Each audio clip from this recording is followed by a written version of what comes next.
क्या आप जानते हो सेंटेंस को जिंदा कौन बनाता है? वर्ब यानी कि क्रिया। आज हम इंग्लिश का एक बहुत इंपॉर्टेंट टॉपिक वर्ब सीखने वाले हैं। इस वीडियो के बाद आप वर्ब कभी नहीं भूलेंगे। तो स्वागत है आपका आपके अपने channel English made easy and fun में। चलिए वीडियो शुरू करते हैं।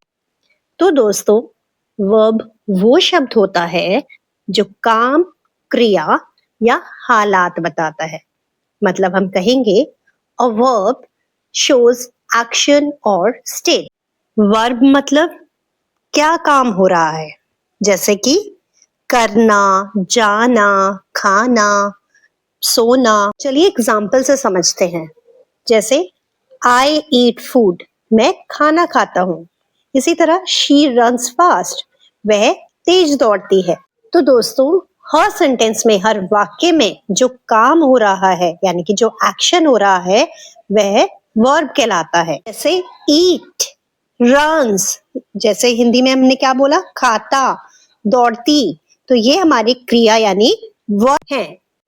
वर्ब के बिना हमारा वाक्य अधूरा रहता है। जैसे अगर हमने बोला द बॉय द बॉल, अब देखिए इसमें द बॉय द बॉल हमें कुछ समझ नहीं आया, लेकिन अगर हमने लगा दिया the boy kicks the ball यानी कि द बॉय ने बॉल को किक करा, तो ये वाक्य पूरा हो गया। और समझते हैं आई स्कूल, कुछ समझ नहीं आया ना, आई गो टू स्कूल। इसी तरह शी हैप्पी, कुछ समझ नहीं आया, लेकिन शी इज हैप्पी, यानी कि यहाँ पे भी हमारा सेंटेंस पूरा। पर एक कंफ्यूजन हुई, जैसे पहले सेंटेंस में तो गो टू समझ में आया कि वो जा रहा है, कुछ काम करने को बताया गया है, लेकिन शी इज हैप्पी में वर्ब कैसे हो गया? तो टेंशन ना लीजिए, इसी कंफ्यूजन को भी अब हम दूर कर देते हैं।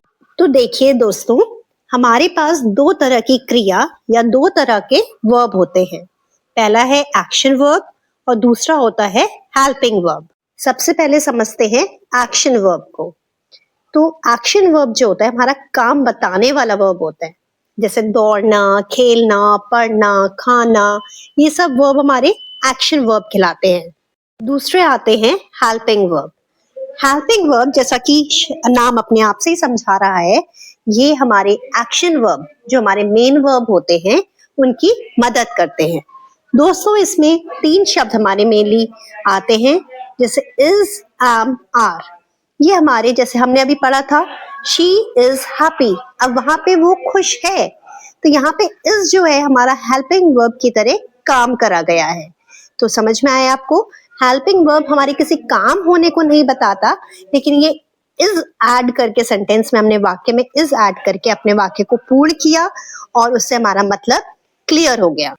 चलिए अब आपकी बारी, आप बताइए ही डैश प्लेइंग, क्या आएगा इसमें दोस्तों? इज, एम या आर? सोचिए सोचिए। यस, आपने बिल्कुल सही वर्ब चुना है, इसमें इज आएगा, ही इज प्लेइंग। तो दोस्तों, एक कॉमन गलती जो हम सबसे हो जाती है वो याद रखिएगा, अगर हम ही, शी या इट यूज कर रहे हैं तो हमारे हेल्पिंग वर्ब में एस या ईएस आता है। जैसे ही ईट फूड नहीं कहेंगे हम, ही ईट्स फूड। ठीक है दोस्तों, लेकिन बस ध्यान रखिएगा ये ही, शी, इट के साथ होता है, बाकी सब में आप, जैसे अगर यू ईट है तो यू ईट केवल ऐसे कहा जा सकता है। ओके दोस्तों, तो दोस्तों आज के इंपॉर्टेंट टॉपिक को अगर हम फटाफट से दोहराना चाहें तो हमने क्या पढ़ा कि वर्ब मतलब एक्शन, यानी कि काम करने को हम क्रिया कहते हैं, और हर सेंटेंस में, हर वाक्य में वर्ब यानी कि क्रिया बहुत जरूरी होता है। वर्ब के बिना, क्रिया के बिना हमारा वाक्य अधूरा है। और क्रिया यानी वर्ब के उदाहरण हमने समझे, जैसे खाना, पीना, बैठना, उठना, खेलना, पढ़ना, ये सब हमारे वर्ब हैं, क्रिया हैं। वर्ब हमारे दो तरह के होते हैं, एक्शन वर्ब और हेल्पिंग वर्ब, वो भी हमने अच्छे से मतलब समझ लिया उसका। तो दोस्तों, अगर आपको आज का वीडियो समझ आया हो तो प्लीज वीडियो को लाइक करिएगा, शेयर करिएगा अपने दोस्तों और फैमिली मेंबर्स के साथ, और प्लीज चैनल को सब्सक्राइब जरूर करिएगा। English made easy and fun के साथ इंग्लिश बोलना अब बिल्कुल इजी होने वाला है।